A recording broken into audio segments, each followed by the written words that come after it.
What is going on, guys? Rewinds here, and in this video I'm going to be bringing you guys my review for Dragon Ball Daima episode 2.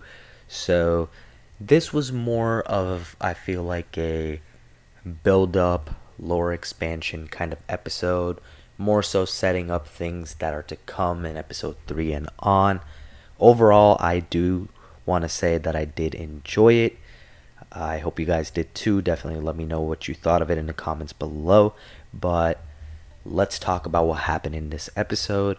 So, we did get a 20-minute episode this week as opposed to last week where we had the longer episode. So, a little bit less content this week, but that's fine. We're back just to regular length episodes. So, we started off with Shenron only granting one wish from the new king of the demon realm, Goma, as well as Degisu. So Shenron only granted one wish, and he said it's because they're first timers. And I like this reasoning because it explains why only one wish was granted in the Dragon Ball Super Broly movie as well. So I feel like that's a good way to tie it into that and explain that as well. I also just messed with Shenron for saying that because it just shows you that Shenron respects the OGs. So then we cut over to everyone else who is at Capsule Corp, and they're all just realizing they've become small, and we get to see the designs and whatnot as we go through. We also get to see the full opening of Dragon Ball Daima in this episode, and I really enjoyed it. I'm a fan of the opening, and I'm curious to hear if you guys like it as well. I really like the visuals as well in the opening. There were, of course, as in majority of anime openings, there were some spoilers, but I don't think there was anything super revealing to the point where you'd be like, oh, I know what kind of where this is going to end. I didn't at least feel that there was anything like that.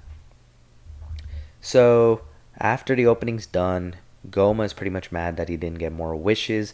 Something that I thought of right away that I knew I was going to talk about in my review was Mr. Popo has horns. I was not expecting that.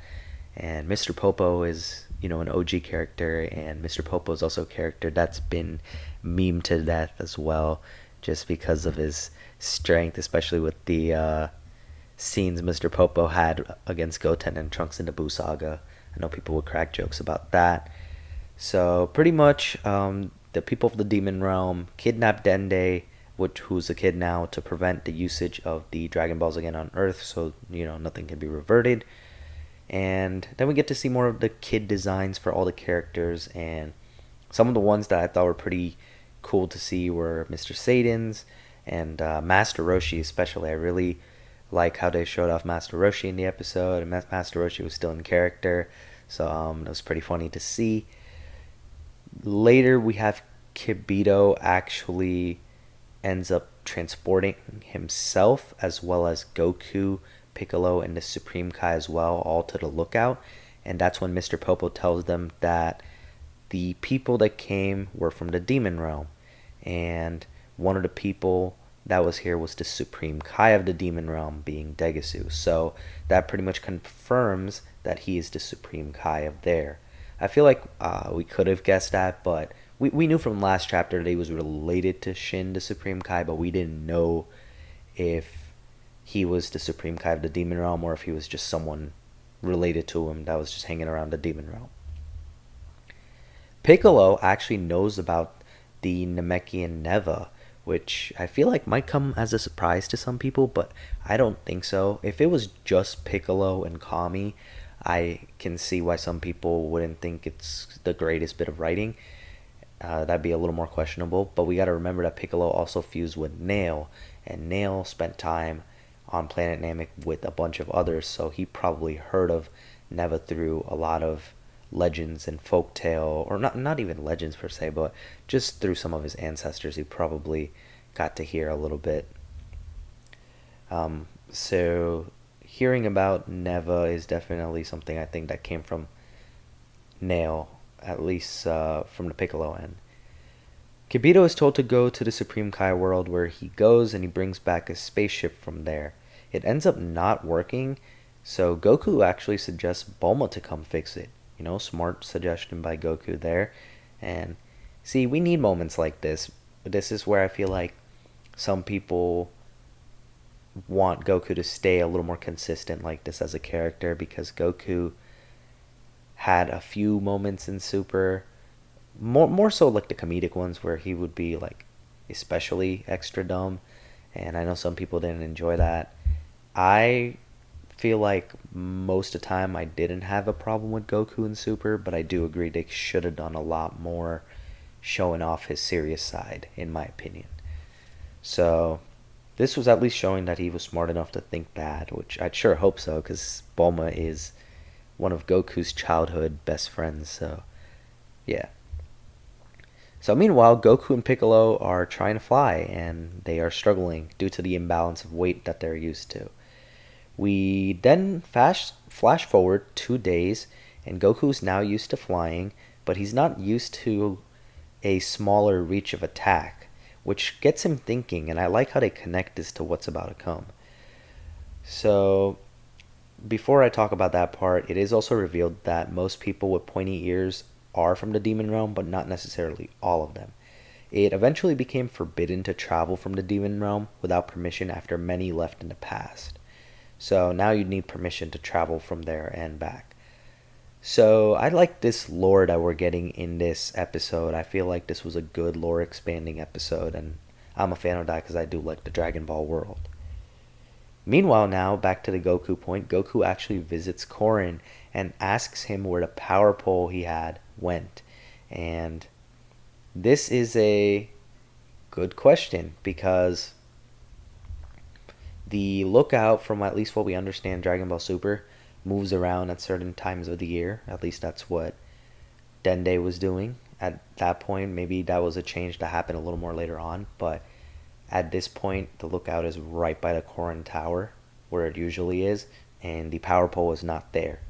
So Korin ends up revealing that he gave it to Master Roshi to hold on for safekeeping. So Goku pretty much goes to retrieve it, and he finds out that Master Roshi is using it to pretty much put his laundry on to dry.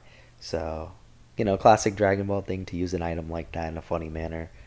So after Goku gets it, he goes back to the lookout, and there's a really cool scene of Goku just flexing the power pole in front of the others at the lookout, and there's some beautiful, smooth looking animation during that whole 20-second scene where Goku is just flexing the power pole. So that was something that I feel like was pretty cool to see, and I'm glad they animated it really well.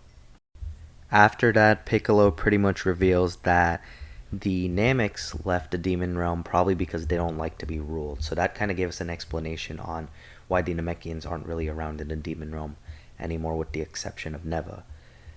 After that, a ship suddenly appears at the lookout. Out of this ship comes a new character which we've seen promoted in the trailers, which happens to be Glorio. He appears and he introduces himself, and he says, "You're Goku, right?"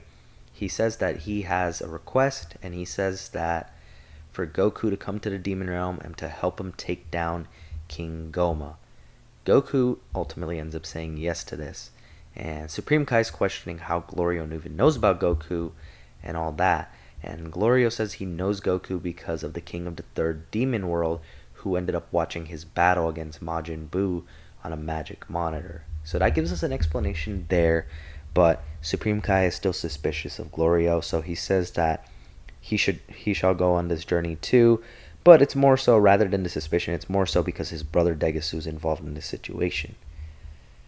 So another thing that happens is Bulma actually references Glorio's ship for the one she's repairing, and I like this from a writing perspective because it pretty much, Bulma's a genius, but having a reference point I feel like always helps, especially for something like repairing or building. So Bulma, looking at that ship, will definitely use that to figure it out.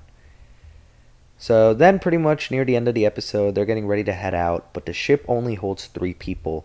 So Vegeta, who really wants to go as well, can't go as he wanted. So Vegeta pretty much has to wait until Bulma repairs the other ship. And based off what we saw in the introduction, Piccolo is going to tag along in this too. I'm not really sure if others are going to be used really much more, such as Krillin and Master Roshi, for example. Tien, if he was there. I don't even remember Tien, actually, now that I think about it, at the party, so maybe Tien wasn't even there. But I don't know if characters like that are going to be used, but Goku, Vegeta, and Piccolo for sure are going to be around. And, I mean, at least we got that. That's better than it being, I feel like, just Goku and maybe characters we wouldn't care about as much, possibly. I mean, we don't know yet, but you never know. So, I'm glad that the three of them are going to be around, and at some point, maybe the others will get involved too. We'll see. It's too early to really judge that yet. So the episode ends with Goku, Supreme Kai, and Glorio flying out on the ship, and heading to the Demon Realm. So that concludes that. All in all, I thought it was a pretty solid episode, somewhere in the realm of pretty good, but definitely, in my opinion, nowhere near as good as last week's episode, which I really, really enjoyed, to the point where the only thing that I was questionable about last month was just the premise of how this would go. So last week I'd given the episode a 9 to a 9.5. This episode kept up the standard of looking really good. We didn't have too many scenes that really required much animation movement, but the ones we did looked pretty good. The art looked pretty consistent. So it's pretty much an episode that I feel like I would give somewhere in the ballpark of a 7.5 to an 8 out of 10. I do feel like the episode also did really solid story-wise to just move the story along, as well as give us some new lore. So it really felt like a good setup episode as well as a lore expansion episode. So I was a fan of that, and I do give him credit for giving us an episode like this. So moving on, though, I think next week we should probably get a little bit more of a exciting episode, possibly, because they'll probably be somewhere in the demon world. So expect a little more action as we go on, and probably some more twists and turns in the story as well. But all in all, that's going to wrap up my review on Dragon Ball Daima episode number 2. Definitely let me know what you thought of everything in the comments below. But that's going to be it. If you guys did enjoy the video, be sure to hit the like button and subscribe to my channel if you guys are new. And as always, I hope you guys have a good day or night whenever you guys are watching this video. I'm Rewinds, and I'm out.